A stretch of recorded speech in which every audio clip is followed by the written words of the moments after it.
How are you different from Congressman Levin? Well, certainly in a Democratic primary with a colleague who you share 97% of the same voting score with, I'm not too focused on that. What I tell people is, I take on the other side and I win. I ran as a Democrat in a Republican-leaning seat in 2018. I won. I became the first Democrat in since almost the moon landing to hold a full 2-year term to the categorical Michigan's 11th district. And I just bring a whole heck of a lot of energy and certainly also the generational divide. And that's an exciting thing for us here in Oakland County. Someone who wants to be sleeves rolled up on the ground, but with a lot of respect too. I think people are really turned off by the mudslinging and the negativity which has ensued, particularly over the last 10 years. How are you different from Congresswoman Stevens? Really, in a lot of ways. GovTrack, which rates the effectiveness and leadership of Congress people, rated me 4th in our very large class. They rated her 71st for leadership and effectiveness. I am much more progressive than Representative Stevens, but I also get a lot more done. I literally have passed more than twice as many bills through the House as my colleague, and I do it while championing my progressive values. So she ran on Medicare for All in 2018 in the Democratic primary, and then as soon as she won the primary, she flipped, and she's been against Medicare for All ever since.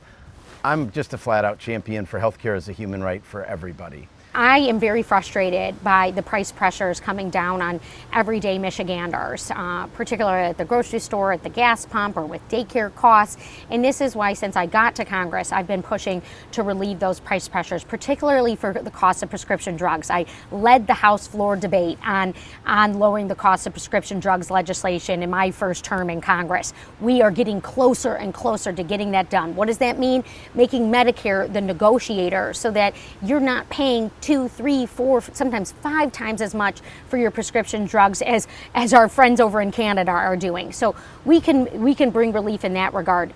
I'm the union organizer of the Congress. Some people call me the shop steward of the Congress. It's my resolution that allowed our own employees to start unionizing recently. I took a delegation down to Bessemer, Alabama to support the Amazon workers who are organizing there. My opponent takes max-out checks from Jeff Bezos. So there's a real difference there. Congressman Levin says he is the progressive, you are the moderate, and that's a weakness of yours. How do you respond to that? Well, I don't know if getting $100 million returned to the constituents of my district is a weakness. I know that Mr. Levin is coming in with Mr. Bernie Sanders, who is certainly popular with many people in the Democratic Party, except for Mr. Sanders just voted against the CHIPS Act legislation, which is so catalytic, not only to our state's economy, but also to every automotive worker. We were just with the UAW, with the Speaker of the House, her last public event before we voted on this legislation. Every UAW member saying how important this legislation is. So what I'd like to say is I'm in lockstep with the economic drivers, the workforce of our district, of Oakland County. I have the most local labor endorsements. Where do you stand on the CHIPS Act, and what are you going to do to improve our economy here in Oakland County if elected? So I voted for the CHIPS Act. It's very important that we start to have an industrial policy in this country again. But I just want to say, for people here watching, let's not forget our history. A lot of my Democratic colleagues in the House who are championing the CHIPS Act voted for NAFTA. They voted for every darn trade agreement that came along the pike. That's why the jobs left here in the first place. And my opponent was a big supporter of TPP, which would have continued the exodus of jobs from here. So I think we need to have leaders who will really stand up, not just for corporations being able to take their money around the world and go wherever it's cheapest, but to stand up for the workers and the working families of Oakland County. And that's what I've always done.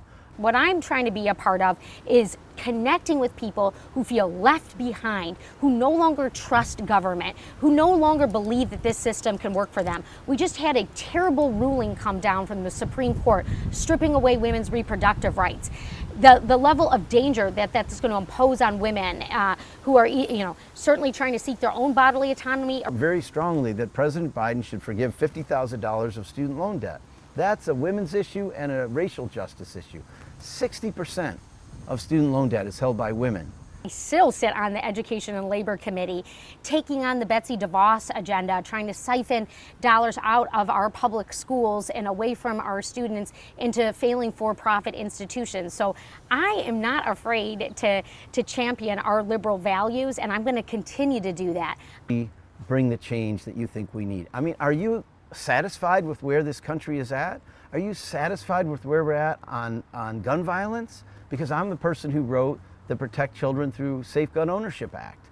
Are you satisfied with the gridlock about climate change?